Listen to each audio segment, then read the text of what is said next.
ഒരു കുഞ്ഞു കഥയായാലോ? കഴിഞ്ഞ രാത്രിയിലെ എൻ്റെ സ്വപ്നത്തിൽ എന്നെ അത്ഭുതപ്പെടുത്തിയ ഒരു കാഴ്ച കണ്ടു. ഞാൻ ഒരു മരുഭൂമിയിലൂടെ നടക്കുകയായിരുന്നു. ചുട്ടുപൊള്ളുന്ന വെയിലും ചൂടും മണൽക്കാടും. അപ്പോഴാണ് മരിച്ചീക പോലെ ഒരു കാഴ്ച കണ്ടത്. ഒരു മരുപ്പച്ച. ഞാൻ അതിനടുത്തേക്ക് നടന്നു ചെന്നു. അവിടെ നിറയെ പൂക്കളും മരങ്ങളും പക്ഷികളും. അതിൻ്റെ നടുവിലായി ഒരു വലിയ വെള്ളച്ചാട്ടം. അതിനടിയിലായി ഒരു വലിയ ഗുഹ കണ്ടു. ഞാൻ അതിൻ്റെ ഉള്ളിലേക്ക് കയറി ചെന്നു. ആ ഗുഹയുടെ ഉള്ളിൽ നിറയെ ചോക്ലേറ്റുകളും ബിസ്ക്കറ്റുകളും. അതെല്ലാം ഓരോ മന്ത്രിക കൂടുകളായി വെച്ചിരിക്കുന്നു. ഓരോ കൂടും ഓരോ നിറത്തിൽ. ഞാൻ അതിലൊരു നീലക്കൂട് തുറന്നു. അതിനുള്ളിൽ നിന്നും കോക്കോസിൻ്റെ മണം. എൻ്റെ സന്തോഷത്തിന് അതിരില്ലായിരുന്നു. ഞാനെല്ലാം ഓരോന്നായി രുചിച്ചു നോക്കി. ഒന്നിനൊന്ന് മെച്ചം. ഓരോ ചോക്ലേറ്റും ഓരോ അനുഭൂതിയായിരുന്നു. ഞാൻ ആ സ്വപ്നത്തിൽ മതിമറന്ന് നിന്നുപോയിരുന്നു.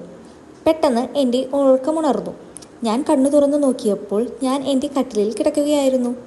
എൻ്റെ തലയുടെ അരികിൽ ഒരു ചോക്ലേറ്റ്, ഒരു സർബോൺ മിനിക്കോൺ.